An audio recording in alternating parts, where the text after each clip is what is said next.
குல்லு நஃப்ஸின் தாயிகத்தில் மௌத். இறைவன் திருமறை குர்ஆனிலே குறிப்பிடுகிறான், ஒவ்வொரு உயிருமே மரணத்தை அடைந்தே தீரும், சுவைத்தே தீரும் என்று அல்லாஹ் கூறுகிறான்.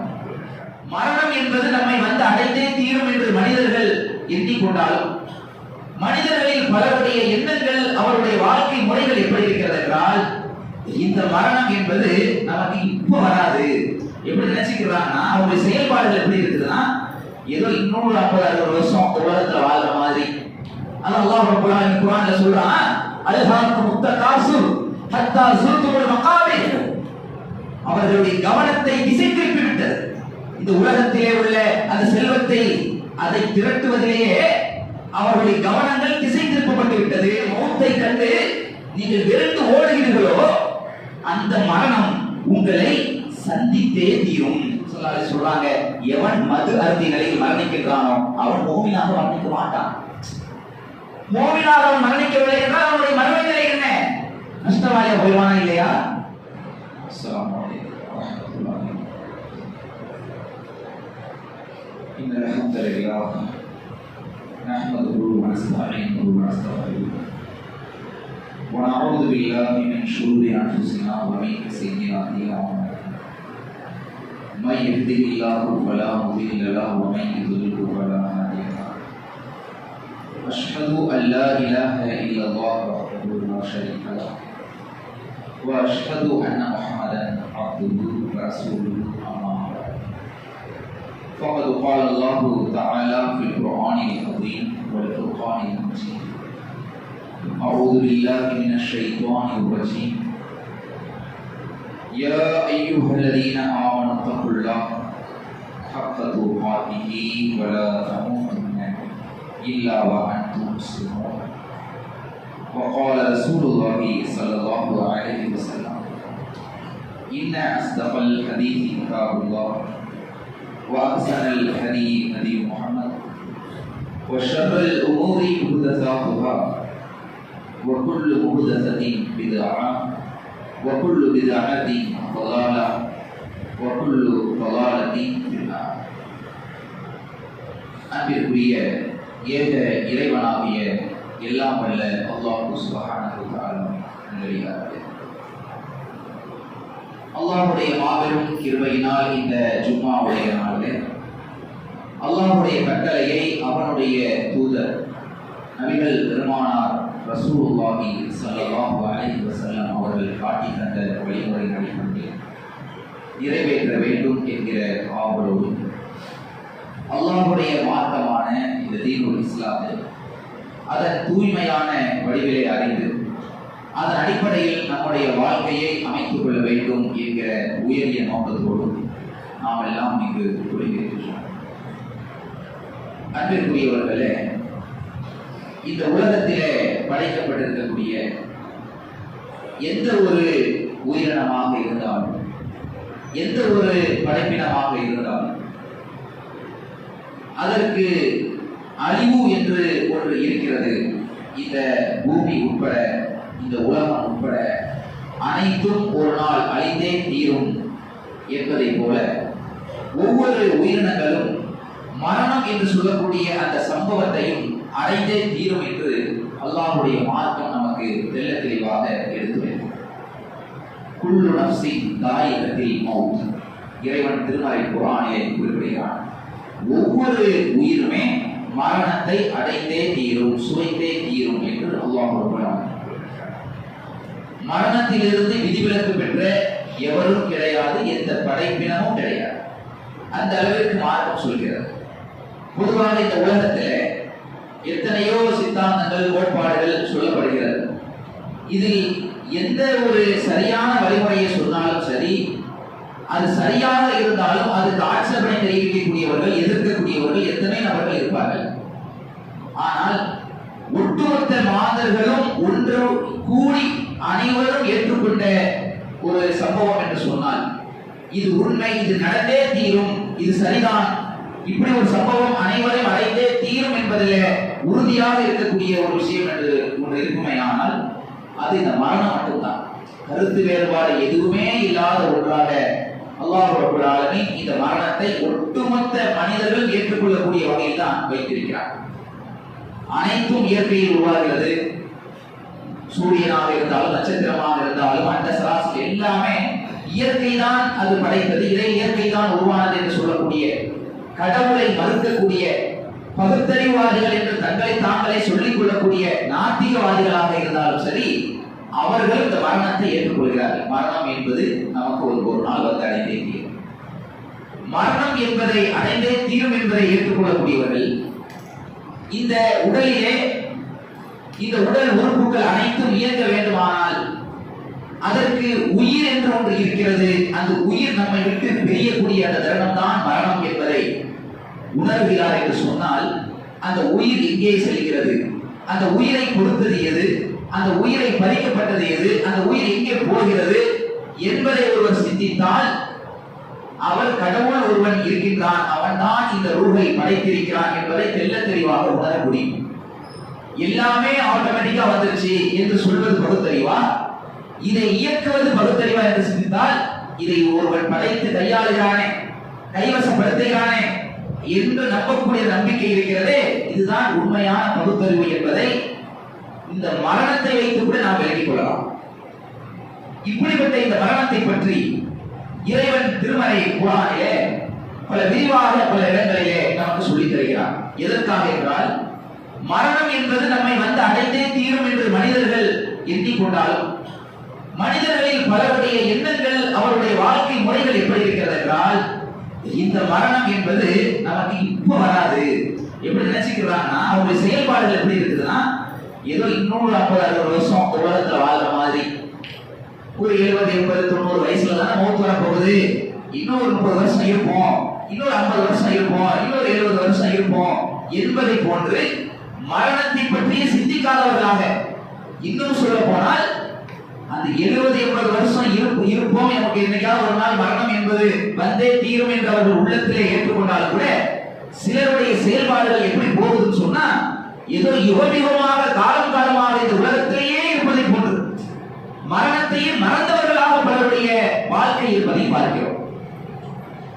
எந்த அளவிற்கு என்றால், அவர்களுடைய செயல்பாடுகள் உலக மோகத்திலே, இந்த உலகத்திலே சொத்து சுகத்தை சேர்ப்பதிலேயே கவனம் செலுத்தியவர்களாக, சொத்து சுகத்தை சேர்ப்பது தவறல்ல, இறைவனை மறந்துவிட்டு, இறைவனுக்கு செலுத்த வேண்டிய அந்த நன்றியெல்லாம் மறந்துவிட்டு, இந்த உலக வாழ்க்கையிலேயே ஒருத்தர் ஓடிக்கொண்டிருக்கிறானே, இறைவனுக்கு செய்யக்கூடிய கடமைகளை எல்லாம் மறந்தவர்களாக, இறைவனை வணங்குவதை விட்டுமே மறந்தவர்களாக ஒருவன் ஓடுகிறான் என்று சொன்னால், அதிலேயே மூழ்கி திளைத்துக் கொண்டிருக்கிறான் என்று சொன்னால், அவன் மரணம் என்பது நமக்கு வந்துவிடும் என்பதை மறந்தவனாக இருக்கிறான். மரணத்தை மறந்தவர்கள் தான் இந்த உலக மோகத்திலே மூழ்கி திளைப்பார்கள், பாவமான காரியத்திலே மூழ்கி திளைப்பார்கள். இந்த நேரத்திலும் மரணம் வந்துவிடுமே, அதற்கு பிறகு ஒரு வாழ்க்கை இருக்கிறதே, அந்த நிலை நமக்கு என்னவாகும், அதற்கு பிறகு உள்ள வாழ்க்கைக்கு நாம் என்ன தேடினோம், அதை பற்றி ஒருவன் சிந்தித்தான் சொன்னா, இறைவனை பற்றி சிந்திக்க ஆரம்பித்து விடுவான். இறைவனுக்கு செய்யக்கூடிய கடமைகளை நோக்கி அவன் செல்ல ஆரம்பித்து விடுவான். ஆனா இன்னைக்கு பல பேரை பார்க்கிறோம், என்ன செய்யறாங்க, சொத்து சுகத்தை எப்படி திறக்கிறது, எப்படி எத்தனை மங்களா கட்டுறது, அதான் அல்லாஹ் கொடுத்ததை பயன்படுத்தலாம். ஆனால் ஆசை என்பதை தாண்டி பேராசையாக, அல்லாஹ்வுடைய ரசூல் ஸல்லல்லாஹு அலைஹி வஸல்லம் சொன்னார்களே, ஆதமுடைய மகனுடைய நிலை எப்படி இருக்குதுன்னா, அவனுக்கு ஒரு ஓடை நிறைய தங்கத்தினால் ஆன ஓடை வழங்கப்பட்டால், ஓடை இருந்த தண்ணி ஓடிக்கிட்டு இருக்கிற மாதிரி தங்க ஆறு அவர்களுக்கு ஓடையாக வழங்கப்பட்டாலும் கூட அவனுடைய மனசு இருக்கிற அது திருப்தி அடையாது.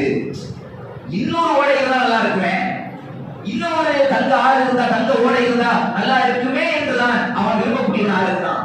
அப்படியே இன்னொரு கொடுக்கப்பட்டுச்சு, அதோட திருப்தியாகி இருந்துருவானா, இன்னொரு இருந்தா நல்லா இருக்குமே. அல்லாஹ் ரப்பல் ஆலமீன் குர்ஆன்ல சொல்றான், அல்ஹாக்கும் முத்தகாசுர் ஹத்தா ஸுர்துல் மகாபிர். அவர்களுடைய கவனத்தை திசை திருப்பி விட்டது.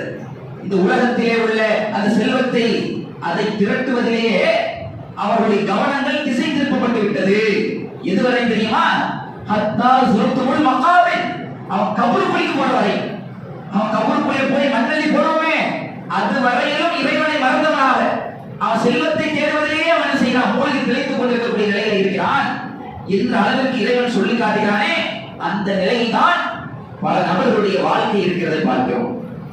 ஆனால் அல்லாஹ் ரப்பல் ஆலமீன் அதனாலதான் சொல்றான், மவுத் இருக்கிறதே அது உங்களை வந்து அடைந்தே தீரும். எப்படி அடையும்? எப்போது வரும் நினைக்க தெரியாது. பல பேர் வந்து என்ன நினைக்கலாம், இப்ப நமக்கு வந்துடக்கூடாது பல பேர் நினைச்சிட்டு இருக்காங்க. மௌத்துங்கிறது இப்ப வராதுன்னு நினைத்து வராது போன்று செயல்படுறது ஒரு பக்கம். இன்னொரு பக்கம் பார்த்தா அப்படியான மௌத்து இப்ப நமக்கு வந்துடக்கூடாது, உடனே வந்துடக்கூடாது என்று அதை வெறுக்கக்கூடியவர்களாக பலர் இருக்கிறார்கள். ஆனா அல்லாஹ்வுடைய மார்க்கம் நமக்கு சொல்லி தருகிறது திருமறை குர்ஆன்ல, எந்த மரணத்தை கண்டு நீங்கள் வெறுத்து ஓடுகிறீர்களோ 62வது அத்தியாயம் 8வது வசனத்திலே இதே வாசகத்தை அல்லாஹ் சொல்லி காட்டுகிறான். நபியை பார்த்து சொல்லுகிறான், குல் நபியே நீங்கள் சொல்லுங்கள், இன்னல் மௌத்தல்லதி தஃபிர்ரூன மின்ஹு ஃபஇன்னஹு முலாகிக்கும். எந்த மௌத்தை கண்டு நீங்கள் வெறுத்து ஓடுகிறீர்களோ அந்த மரணம் உங்களை சந்தித்தே தீரும். உங்களை சந்தித்தே தீரும். வார்த்தைகளை யோசிப்பார்கள். மௌத்தை கண்டு ஒருத்தன் வெறுத்து ஓடுறான்னு அர்த்தம் இப்போ மௌத் வந்துடக்கூடாது, அதுக்கான வேலைகளை என்னென்ன செய்யணும் என்கிற அளவுக்கு மரணத்தை வெறுக்கக்கூடியவர்களாக பலர் இருக்கிறார்கள்.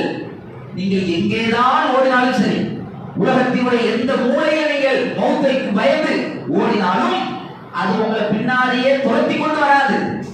மௌத் வந்து பின்னாடி துரத்திக்கிட்டு நினைச்சிடாதீங்க. நீங்க எந்த மூளை முடுக்கி போய் நின்றாலும் அது உங்களை வந்து சந்திக்கும்.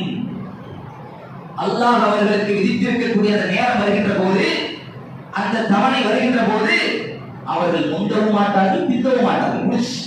ஒரு செகண்ட் கூட முந்த மாட்டாங்க.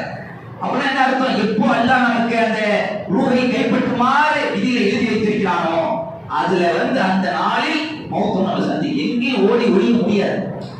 அந்த அளவிற்கு அல்லாஹ் ரப்பல் ஆலமீன் இந்த வசனத்தை நமக்கு என்ன செய்யலாம், மௌத் என்பது எந்த நேரத்திலும் வந்து விடலாம். அதற்கு முன்பாக, அந்த மௌத்துக்கு முன்பாக, மௌத்துக்கு பிறகு உள்ள வாழ்க்கைக்காக நாம் தயார்படுத்திக் கொள்ள வேண்டும். மௌத் என்பது இந்த இன்னைக்கு ஜும்மாவில் இருக்கிறோம். ஜும்மாவில் இருக்கக்கூடியவர்கள் அடுத்த ஒரு மணி நேரத்துல உயிரோடு இருப்போம் 100% உத்தரவாதம் கொடுக்க முடியுமா? இப்ப நம்ம எல்லாம் அமர்ந்திருக்கிறோம் சொன்னா 100% நான் வந்து கன்ஃபார்ம் அடுத்த ஒரு மணி நேரத்துல உயிரோடு இருப்பேன் அப்படியான வாழ்க்கையில வாழ்ந்துட்டு இருக்கிறோம். உலகத்தினுடைய வாழ்க்கையை அல்லாஹ் நமக்கு எத்தனை பாடங்கள் மூலமாக, படிப்பினை மூலமாக கண்கூடாக காட்டிக் கொண்டிருக்கிறார். எத்தனையோ வீடியோக்கள் இப்போது சமூக வலைதளங்கள்ல டெக்னாலஜி பயன்படுத்தி பார்க்கிறோம். சிசிடிவி கேமராக்கள் பொருத்தப்பட்டுள்ள காலம் என்ற காலம், எப்படியெல்லாம் ஒரு மனிதனுக்கு மரணம் வருகிறது என்பது இன்னைக்கு கண்கூடாக பார்க்கப்படுகிறது. இந்த அளவுக்கு சில இடங்களிலே அலுவலகங்களிலே வேலை பார்த்துக் கொண்டிருப்பார்கள். வேலை பார்த்துக் கொண்டிருப்பவர் அடுத்த ஒரு நிமிஷம், 2 நிமிஷம், 3 நிமிஷத்துக்கு முன்னாடி வரை நல்ல ஆக்டிவா இருந்து வேலை செய்வார். அவருக்கு அடுத்த 2 நாளில 2 நிமிஷத்துல மௌத் வருது தெரியல, திடீரென்று என்ன செய்வார், தன்னுடைய கட்டிலிருந்து சாய்கிறார். அவருடைய கண்கள் வானை நோக்கி என்ன செய்கிறது, சூழ்கிறது. இந்த அளவுக்குள்ள காட்சிகள் இன்றைக்கு கேமராக்களில் பதிவு செய்யப்படுகிறது. ஃபுட்பால் கிரவுண்டு, அதுல வீரர் வந்து ஒருத்தர் விளையாடுறா, ஒருவர் உடல் ஆரோக்கியமாக இருந்தால் தான் விளையாட முடியும். அப்படியான நிலையில் விளையாண்டு கொண்டிருக்கக்கூடிய அந்த வீரர் என்ன செய்கிறார், ஓடுகிறார். ஓடிக்கொண்டிருக்கும் திடீரென்று சரிகிறார். ஒரு இடத்தில் பார்த்தால் திடீர் மவுத். நம்ம நினைக்கிறோம் மவுத் என்பது ஒரு 60 வயசு 70 வயசு அல்லது ஒரு பெரிய நோய் வந்து பல நாட்கள் ஹாஸ்பிட்டல்ல தங்கி டாக்டர்லாம் கை வச்சு அப்பதான் மவுத் வரும் அப்படின்னா பல பேருடைய எண்ணம் இருக்கிறது. மவுத் என்பது ஏதோ ஒரு முதுமையிலேயோ அல்லது குறிப்பிட்ட நோயை ஏற்படுத்தி அதன் மூலமா சோதிக்கப்பட்டோ அந்த மாதிரிலாம் கிடையாது. அப்படியும் வரும். சில நேரங்களில் நல்ல ஆரோக்கியமாக திடாகத்தமாக மௌத்தை பற்றியே சிந்திக்காத நிலையில் இருப்போமே, அந்த மாதிரி நிலையில் கூட திடீரென்று வந்துவிடும். திடீரென்று மறுமையுடைய முதல் படி நம்மிடத்தில் ஆரம்பமாகிவிடும். மௌத் என்றால் என்ன? மறுமை நாளுடைய முதல் படி அது. அதான் ஃபர்ஸ்ட். மறுமைக்குள் நுழைந்து விடுகிறோம். அப்படியான ஒரு வாழ்க்கை அல்லாஹ் அடுத்த செகண்ட்ல கூட ஏற்படுத்துவார். எத்தனை காட்சிகள் நம் கண்கூடாக நடந்து கொண்டிருக்கிறது. தொழுகையை சப்புல நின்று கொண்டிருக்கிறார்கள். பள்ளிவாசலில் எடுக்கப்பட்ட காட்சிகள். சப்புல நின்று கொண்டிருக்கும் பொழுது தொழுது கொண்டிருக்கிற நிலையிலேயே மரணம். சஜிதாவிற்கு செல்கிறார்கள், சென்றவர் சஜிதாவிற்கு இழவில்லை. பார்க்கிறோமா இல்லையா? நேரடி காட்சிகளாக இன்றைக்கு பதிவு செய்யப்பட்ட காட்சிகள் இன்னைக்கு வருகிறதா இல்லையா? அவருக்கு தொழக்கூடிய அந்த நேரத்தில் அதுக்கு முன்னாடி வரை தொழுகைக்கு வந்து நிற்கிற அந்த நேரம் வரையும் நமக்கு இப்ப மௌத் வருது தெரியுமா? தெரியாது. எந்த சூழ்நிலையில் வேண்டுமானால் திடீரென்று வந்து விடலாம். அப்ப நம்ம என்ன பார்க்கணும்? நமக்குரிய தவணை எப்ப இருந்து அல்லாஹ் நமக்கு காட்டல. ஆனால் எந்த நிலையில் வேணாலும் வரலாம் என்பதற்காக அதற்கு முந்தி நாம் எவ்வளவு நன்மைகளை செய்ய வேண்டுமோ அவ்வளவு நன்மைகளை செய்து முயற்சி செலுத்த வேண்டும். அதிகமான தயாரிப்புகளை நன்மைகள் மூலமாக தயாரிப்புகளை ஏற்படுத்திக் கொள்ள வேண்டும். இதைதான் மார்க்கம் நமக்கு சொல்லித் தருகிறது. நாம் மரணத்தை கண்டு எவ்வளவு பாதுகாப்பான எவ்வளவு பெரிய ஒரு பாதுகாப்பு வளையத்தை போட்டுக் கொண்டாலும் அதிலிருந்து தப்பிக்கவே முடியாது. ஏதோ முன்னெச்சரிக்கை நடவடிக்கையாக சில விஷயங்களை செய்யலாம், ஆனால் இதுதான் நம்மளை மரணத்திலிருந்து காக்கும் நினைச்சக்கூடாது. உதாரணத்துக்கு சொல்றதா இருந்தா, இப்ப நமக்கு என்ன சொல்லுவாங்க, தலைக்கவசம் உயிர் கவசம். இப்ப அரசாங்கம் நமக்கு வந்து என்ன கடலை போடுறது, நீங்க ஹெல்மெட் போடலன்னா உங்களுக்கு 1000 ஃபைனு. ஹெல்மெட் போடு, ஏன் ஹெல்மெட் போடலன்னு சொன்னா அது விபத்து ஏற்பட்டால் அது தலையில் அடிபடும், இதனால வந்து உயிருக்கு ஆபத்து. இப்படி இதுக்காக நம்ம முன்னெச்சரிக்கை நடவடிக்கை ஹெல்மெட் போட்டு போட சரியான கேட்டா சரி, இதெல்லாம் உலகத்தின் நீதிக்காக.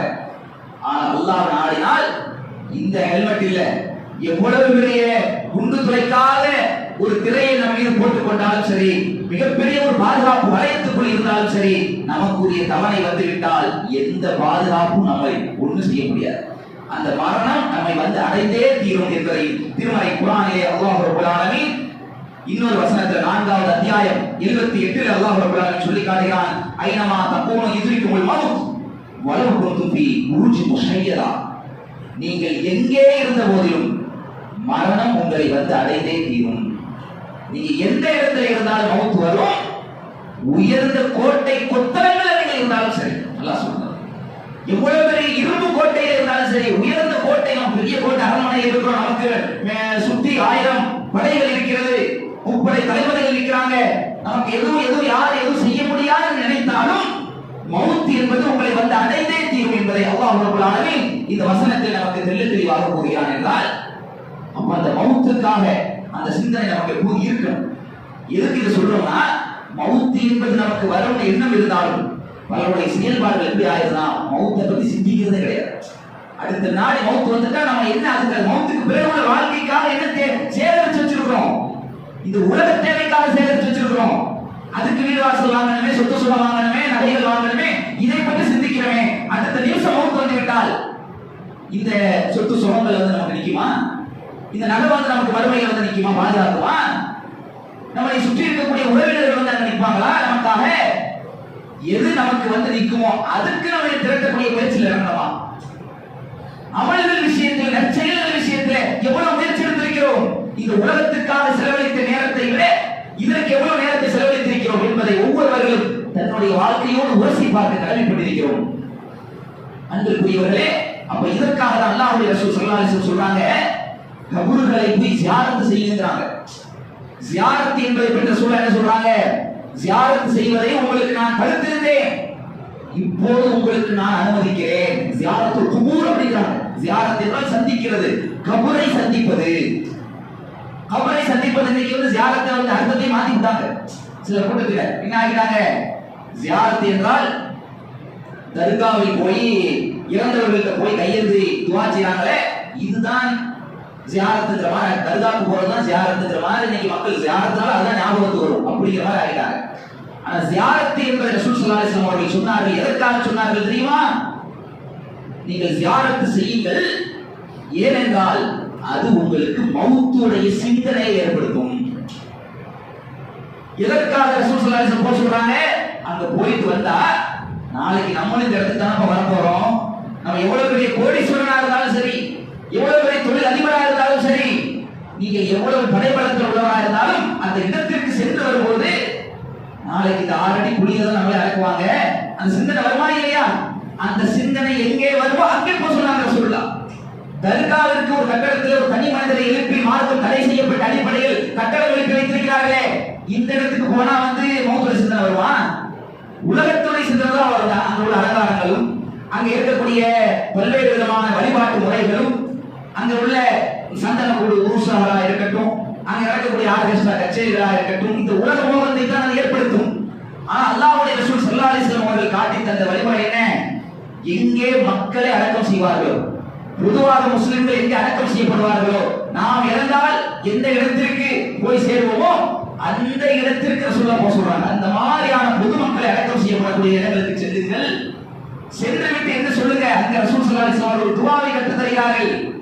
அந்த துஆ அவங்கள்ட்ட போய் நம்ம துஆ செய்வது கிடையாது. அவங்களுக்காக அங்க இருக்கக்கூடிய மோமின்களுக்காக நாம துஆ செய்யணும். ஆனா அங்க ஜியாரத்துங்கிற பேரை உள்டாவா நடக்குது. இறந்து போனவங்கள்ட்ட போய் அவுலியாவே எங்களுக்கு பிள்ளைதான்னு கேட்கிறாங்க. ஆனா இங்க என்ன நடக்குது? ரசூல் ஸல்லல்லாஹு அலைஹி வஸல்லம் ஜியாரத்துக்கு போக சொன்னாங்க. போய் அங்க மோமினான மக்கள் இருக்காங்க, அவங்களுக்காக நீங்க துஆ செய்யுங்க. அஸ்ஸலாமு அலைக்கும் தார கௌமில் மோமினீன், ஈமான் கொண்ட சமுதாயமே உங்கள் மீது சலாம் உண்டாகட்டும். இந்த ஒரு வார்த்தையில் என்ன வழங்குதுன்னா, ஈமான் கொண்ட மக்கள் சமுதாயம் எங்கே அடக்கம் செய்யப்படுது அங்க போக சொல்றாங்க. ஒரு தனி நபருக்கு சமுதாயங்கிற வார்த்தை வராது, கௌமுங்கிற வார்த்தை வராது. பொதுவாக மக்கள் எங்க அடக்கம் செய்ய, அந்த துஆவிலே நமக்கு என்ன புரியுது?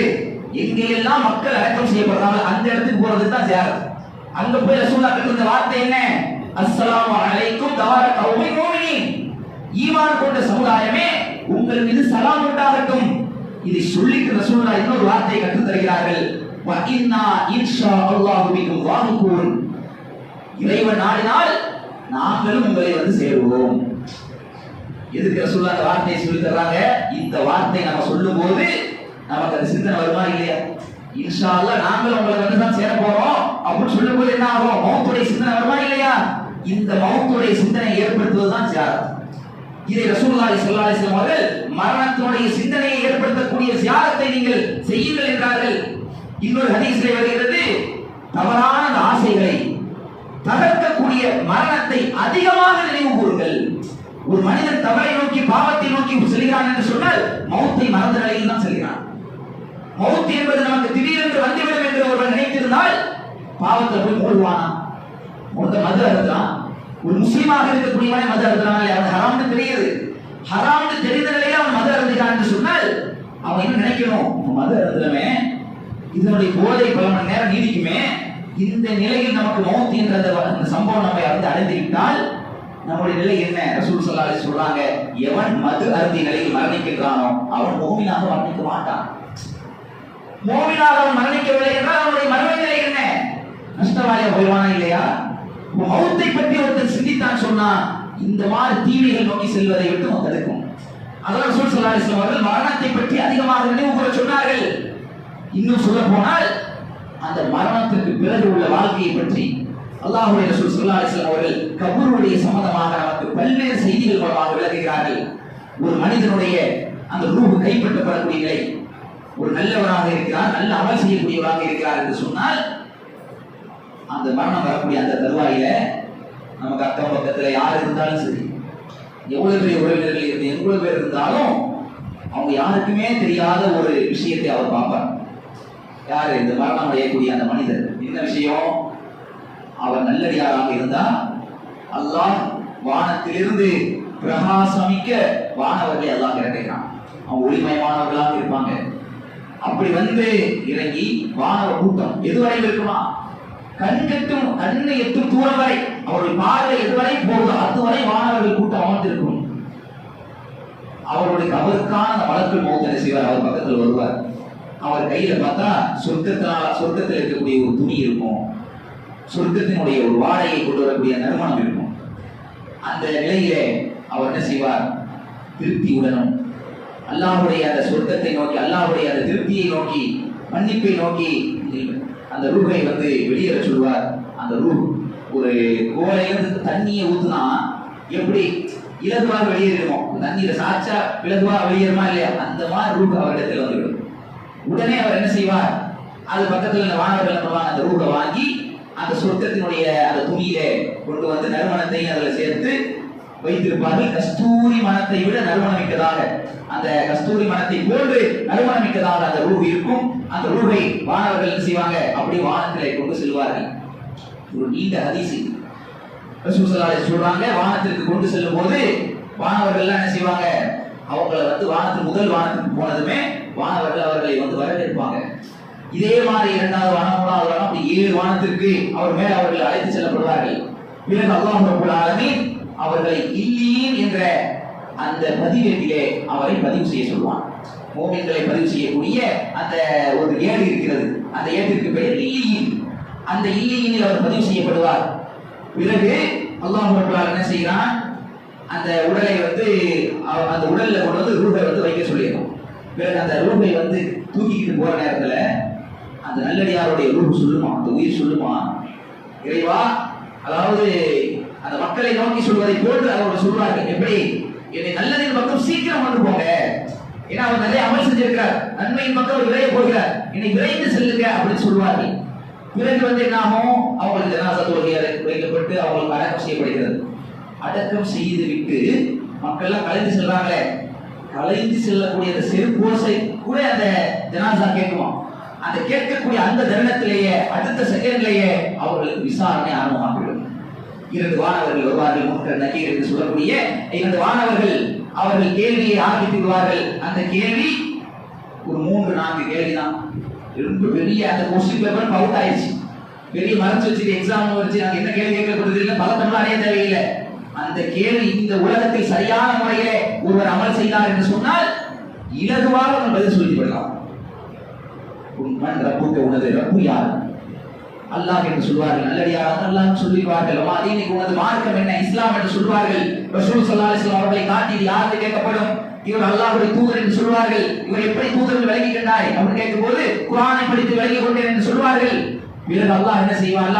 அந்த நேரத்தில் அல்லாஹ் பாருங்க, அவர்களுக்கு அந்த அந்த கபரை அப்படியே விசாலமாக்கிடுவான். விசாலமாக்கி சொர்க்கத்திலிருந்து ஒரு கதவு திறக்கப்பட்டு அதிலிருந்து அவர்களுக்கு அந்த சுவன பூஞ்சோலையிலிருந்து அவர்களுக்கு காற்று வரும். அதுல தங்க அழகான சொர்க்கத்தினால் வீழ்ப்புகள் வீழ்க்கப்படும். எந்த அளவிற்கு அந்த வீழ்ப்பிலே நீங்கள் உறங்குங்கள் என்று சொல்லப்படும். எதுவரையிலும் நீங்கள் எழுப்பப்படக்கூடிய அந்த கியாமத் நாள் இருக்கிற உலகம் மறுமை நாள், அந்த மறுமை நாள் வரையிலும் புது மணமகனை போன்று உறங்குங்கள் என்று அவர்களுக்கு சொல்லப்படும். இந்த ஒரு ஹதீஸிலிருந்து அவர்களுக்கு நல்லடியாரா இருந்தாலும் அவர்கள் இந்த உலகத்துக்கு வரமாட்டார்கள். அவர்கள் கியாமத் நாள் வரை மறுமை நாள் வரை உறங்கிக் கொண்டுதான் இருப்பார்கள். இதே கெட்டடியாராக இருந்தால் கருப்பு நிறத்தாலான கடும் தோற்றத்தில் இருக்கக்கூடிய வானவர்கள் கூட்டம் அப்படியே வானத்திற்கு வருவார்கள். அதிலே ஒரு மலக்குல் மௌத் வருவார். அவர் உயிரை கைப்பற்றும் போது எப்படி கைப்பற்றுவார் என்றால், ஒரு போர்வை, அதாவது ஒரு கம்பளி போர்வையில அதனுடைய ரோமத்தை பிடிக்கும் போது எப்படி பிடிக்குவோம், ஒரு இலகுவாக பிடிக்க முடியுமா, அது சடக்கு பிடிக்குமா இல்லையா, அந்த மாதிரி அவர் ரூஹ் கைப்பற்றப்படும். கைப்பற்றி கல்சிமுற்ற நேரத்துக்குள்ள அந்த ஒரு கையில் உள்ள துணி வச்சிருப்பாங்க, அந்த துணிக்குள்ள என்ன செய்யப்படும், வைக்கப்படும். அந்த உயிருடைய வாடை இருக்குதே, இப்படி கெட்டவர்களுடைய ரூஹுடைய வாடையை பார்த்தால் அழுகி போன ஒரு பிணத்தினுடைய வாடை இருக்கும். அதை மூச்சு விட முடியுமா, நம்மளால சுவாசிக்க முடியுமா, எவ்வளவு கெட்ட வாடையா இருக்கும். அந்த மாதிரியான ஒரு அழுகிய நிலையில அந்த வாடை வரும். வானத்தை நோக்கி செல்கின்ற போது அங்க உள்ள வானவர்கள் எல்லாம் கேட்பாங்க, வானத்தில் வானவர்கள், யார் இது, யார் இது, கெட்ட வாடையா இருக்கு அப்படின்னு. இந்த உலகத்தில் அவர்களை எந்த கெட்ட பெயர் கொண்டு அழைத்தார்கள் அந்த பெயரை சொல்லி இன்னாருடைய மகன் என்று சொல்லப்படும். பிறகு வானத்தின் வாசல்கள் அவர்களுக்கு திறக்கப்படாது. திருமறை குர்ஆனிலும் அல்லாஹ் சொல்லி காட்டுகிறான், வானத்தின் வாசல் திறக்கப்படாது என்று. அப்படிப்பட்ட ஒரு விஷயம் அவர்களுக்கு நடந்தேறும். இதே போன்று அவர்கள் அழைத்து செல்கிற போது, ஜனாசாவாக தூக்கி செல்கின்ற போது, என்னை எங்க கொண்டு செல்கிறீர்கள் என்று கை சேதமே சொல்லி என்ன செய்வோம், புலம்புவார்கள். அவர்கள் விசாரிக்கப்படக்கூடிய அந்த தருணத்திலே இதே கேள்விகள் கேட்கப்படும். அந்த கேள்விகளால் அவர்களுக்கு பதில் சொல்ல முடியாது, பதில் தெரியாது. மக்கள் என்ன நினைச்சிருந்தாங்க, அந்த கூட்டத்தோடு கூட்டமாக தான் இருந்தார்களே தவிர அவர்கள் யார் இந்த உலகத்தில் நற்செயல்களை செய்து வந்தார்களோ அவர்களுக்கு மட்டும்தான் பதில் வரும். உடனாகவும் சுத்தியினால் அவர்கள் ஓங்கி அடிக்கப்படுவார்கள். அதன் மூலமாக அவர்கள் கதறுவார்கள். அந்த கதறலை மனிதனையும் ஜின்னை தவிர அனைத்து ஜீவராசிகளும் அந்த சத்தத்தை கேட்கும். அந்த சத்தம் மட்டும் நமக்கு கேட்டிருந்தா இன்னைக்கு நம்ம எல்லாம் நார்மலா இருக்கவும் முடியாது, எல்லாம் மயக்கப்பட்டு விழுந்துருவோம். அந்த மாதிரியான சத்தமாக அல்லாஹ்வுடைய ரசூல் செய்றாங்க, சொல்லி காட்டுறாங்க. அந்த சத்தம் இருக்கிறதே, அது மனிதர்களுக்கு ஜின்களுக்கு மட்டும்தான் கேட்காது. அதை தவிர்த்து எல்லா ஜீவராசிகளும் அந்த கெட்ட அதிகாரிகளுடைய சத்தத்தை உணர்வார்கள். பிறகு நரகத்தினாலான ஒரு நெருப்பான வீட்டு விரிக்கப்படும். கபருக்குள்ளே அவர்களுடைய உடல் விழா எலும்போடு ஒன்றோடு பின்னிக் கொள்ளக்கூடிய அளவுக்கு நெருக்கும். இது எதுவரை இந்த வேதனைகள் நடந்துகிட்டு இருக்கும்? அவர்கள் எழுப்பப்படும் நாள் வரையும் தொடர்ந்து அவர்கள் வேதனை செய்யப்பட்டுக் கொண்டே இருப்பார்கள். அங்கிருந்து தப்பிச்சு வரவே முடியாது. சில பேர் கெட்டவர்கள், கெட்டடியார்களுடைய ரூஹ் பேயா இதுன்னு சொல்றாங்க. ஒரு முஸ்லிம் பேய் இருக்குன்னு நம்பினாலே அந்த ஹதீஸை மறுக்கிறான்னு அர்த்தம். கெட்டவர்கள் இறந்து போன சில பேருடைய அந்த வீடுகளுக்கு என்ன செய்ய மாட்டாங்கன்னா, சில பேர் போக மாட்டாங்க, தற்கொலை பண்ணிட்டு கூட இறந்துடான்னு வச்சுங்களேன். அந்த சைடு நைட்டு போய் தங்குறது, அந்த நைட் நேரத்துல நள்ளிரவு நேரத்துல அந்த வீதிகளில் போறதை பயப்படுவாங்க. முஸ்லிமா இருக்கக்கூடியவர்கள் கூட. ஏன்? ஆவி அலையும்ல, இறந்து போன ரூஹ் வரும்ல. அடக்கம் செய்யப்பட்டிருந்தால் அவர் நல்லடியாரா இருந்தாலும் சரி, கெட்டடியாரா இருந்தாலும் சரி, அவர் எழுப்பப்படும் வரை நமக்கும் அவர்களுக்கு இடையே திரையிடப்பட்டிருக்கிறது. இந்த உலகத்துக்கு வர மாட்டாங்க. இல்ல வருவாங்கன்னு ஒருத்தர் சொன்னானா அவன் ரசூல் சொன்னதை பொய்ன்னு சொன்னான்னு அர்த்தம். ஈமானுக்கு ஆபத்து. அப்ப இப்படிப்பட்ட ஒரு மரணத்தினுடைய அந்த விஷயத்தை பற்றி, கபருடைய வாழ்க்கையை பற்றி அல்லாஹ்வுடைய ரசூல் ஸல்லல்லாஹு அலைஹி வஸல்லம் சொல்லி இருக்கிறார்கள். இந்த நிலையிலே கபருடைய அதாபிலிருந்து அல்லாஹ்விடத்தில் அதிகமாக பாதுகாப்பு தேட வேண்டும். ஏனென்று சொன்னால் அல்லாஹ்வுடைய ரசூல் ஸல்லல்லாஹு அலைஹி வஸல்லம் அவர்கள் ஒவ்வொரு தொழுகையும் கபருடைய வேதனையிலிருந்து பாதுகாப்பு தேடாமல் எந்த தொழுகையும் ஒரு தொழுதே கிடையாது. இந்த அளவுக்கு இந்த அளவுக்கு ஒவ்வொரு தொழுகையுமே இதுக்காக துஆ செஞ்சிருக்காங்க. யா அல்லாஹ் இந்த கபருடைய வேதனையிலிருந்து என்னை பாதுகாத்துரு. அல்லாஹும்ம இன்னி அஊது பிக மின் அஸாபி ஜஹன்னம் வ மின் அஸாபில் கப்ர். நரகத்தினுடைய வேதனையை விட்டும் இந்த கபருடைய அஸாபிலிருந்து என்னை பாதுகாப்பாயாக, உன்னிடத்தில் நான் உதவி தேடுகிறேன் என்று சொல்லி அல்லாஹ்விடத்தில் பாதுகாப்பு தேடினார்களே. இந்த மாதிரி ஒரு துஆவை நான் ஒவ்வொரு தொழுகையிலும் என்ன செய்யணும்? அத்தியாயத்திற்குள்ள ரசூல் ஸல்லல்லாஹு அலைஹி வஸல்லம் அவர்கள் இந்த துஆவை அதிகம் கேட்டதாக ஹதீஸ்கள்ல வருது. இதை நாம் அதிகமாக கேட்க வேண்டும். அல்லாஹ் ரப்பல் ஆலமீன் இந்த மாதிரியான கடுமையான வேதனையாக இருக்கக்கூடிய ஒரு மனிதனுடைய மரணத்தினுடைய வேதனை விட்டும், அந்த மரணத்தினுடைய முதல் படியாக இருக்கக்கூடிய மறுமையினுடைய முதல் படியாக இருக்கக்கூடிய அந்த கபருடைய வேதனை விட்டும் அல்லாஹ் நம்மை பாதுகாத்து உயர்ந்த சொர்க்க சோலையை நந்தல் புரிவானாக என்று கூறி எனது முதல் உரையை நிறைவு செய்கிறேன்.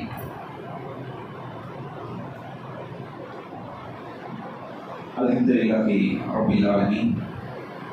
அன்பிற்குரிய சகோதர சகோதரிகளே, மரணத்தினுடைய அந்த தருவாயில் மனிதனுடைய நிலைகள் எவ்வாறு இருக்கும் என்பதை அல்லாஹ்வுடைய தூதர் ஸல்லல்லாஹு அலைஹி வஸல்லம் அவர்கள் நமக்கு எப்படியெல்லாம் சொல்லி தந்தார்களோ அதை ஒரு சுருக்கமாக நம்முடைய முதல் உரையிலே பார்த்தோம். இதிலே அல்லாஹ்வுடைய ரசூல் ஸல்லல்லாஹு அலைஹி வஸல்லம் அவர்கள் குறிப்பிடுகிறார்கள், திருமறை குர்ஆன்ல கூட அல்லாஹ் ரப்பல் ஆலமீன் நமக்கு சொல்லி காட்டக்கூடிய செய்தி என்னவென்று சொன்னால், மரணம் என்று சொல்லக்கூடிய ஒரு சம்பவம் ஒரு மனிதனை கண்டிப்பாக அடைந்த தீரும். ஆனால் அதிலிருந்து தப்பிக்கக்கூடிய ஒரு நிலையில மனிதன் என்ன செய்வாங்க? மரணம் அடைந்த பிறகு அல்லாஹ்விடத்துல அவன் புலம்பக்கூடிய அந்த புலம்பலை பற்றி திருமறை குர்ஆன்ல அல்லாஹ் ரப்பல் ஆலமீன் சொல்லி காட்டுகிறான். ஹத்தா இதா ஜா அஹதுஹுல் மௌத் قال رب ارجعون. ஒருவனுக்கு மரணம் அவர்களை வந்தடைந்த போது அவன் புலம்புவான், என்னுடைய இறைவா, நான் விட்டு வந்த அந்த விஷயத்திலிருந்து அந்த நன்மைகளை செய்யாமல் வந்துட்டேன், எனக்கு அவகாசம் தான், மீண்டும் என்னை உலகத்துக்கு திருப்பி அனுப்பு. அவன் கேட்பான், என்னை நான் நன்மைகளை செய்ய அமல்கள் செய்யாம வந்துவிட்டேன், எனக்கு கொஞ்சம் அவகாசம் தான், யா அல்லாஹ் இந்த உலகத்துக்கு என்னை கொஞ்ச நாள் எனக்கு அனுப்பிவிடு, நான் போய் அமல்கள்லாம் செஞ்சுட்டு நல்ல நன்மைகள்லாம் செஞ்சுட்டு வந்துடுறேன் அப்படின்னு சொல்லி அங்கே கெஞ்சுவான். ஆனா அல்லாஹ் சொல்றான், அவன் சொல்வது வெறும் வாய் வார்த்தை தான். அவன் சொல்றதுனால அல்லாஹ் கொடுத்துருவான் அவகாசத்தை. திருப்பி சரிப்பா உங்களுக்கு கெஞ்சிரி இல்ல, சரி நல்லது செய்யலன்னு சொல்ற, போயிட்டு வா, ஒரே ஒரு நாள் அவகாசம் தரேன், இல்ல ஒரு 2 மணி நேரம் அவகாசம் தரேன், போய் ஒரு நாள் எவ்வளவு நன்மை செய்ய முடியுமோ போய் செஞ்சுட்டு வந்துரு அப்படின்னு அல்லாஹ் கொடுப்பான், அவகாசம் கொடுப்பான். ஒரு செகண்ட் கூட இந்த உலகத்துக்கு வர முடியாது, அவகாசம் கிடையாது என்பதை திருமறை குர்ஆனில் அல்லாஹ் ரப்பல் ஆலமீன் இந்த வசனத்திலே தெள்ளத் தெளிவாக சொல்லிவிட்டான். ஆனால் இந்த இடத்தில் நாம் ஒன்று சிந்திக்கணும். அவகாசம் கிடைக்காது என்பதை நம்ம எல்லாம் தெளிவாக உணர்ந்திருக்கிறோம். ஆனால் அந்த அவகாசம் இப்போது நமக்கு கிடைத்திருக்கிறதா இல்லையா? ஒருவருடைய உயிர் கைப்பற்றப்பட்ட பிறகு இறைவா எனக்கு கொஞ்சம் கூட அவகாசத்தான், இந்த உலகத்தை திருப்பி அனுப்பு, நான் போய் அமல் செஞ்சிடுறேன், நன்மைகளை அதிகமா செய்கிறேன்னு போய் புலம்புனா அது கிடைக்காது. ஆனால் இப்படியான ஒரு புலம்பலங்கள் ஏற்படும். அதற்கு முந்தி நமக்கு கிடைத்திருக்கக்கூடிய அவகாசம் எந்த நேரமும் வந்து விடலாம். அடுத்த 1 மணி நேரத்தில் வரலாம், அடுத்த நாள் வரலாம், அடுத்த மாதத்தில் வரலாம், அடுத்த வருடம் வரலாம், இன்னும் 20 வருடத்துக்கு பிறகு கூட வரலாம்.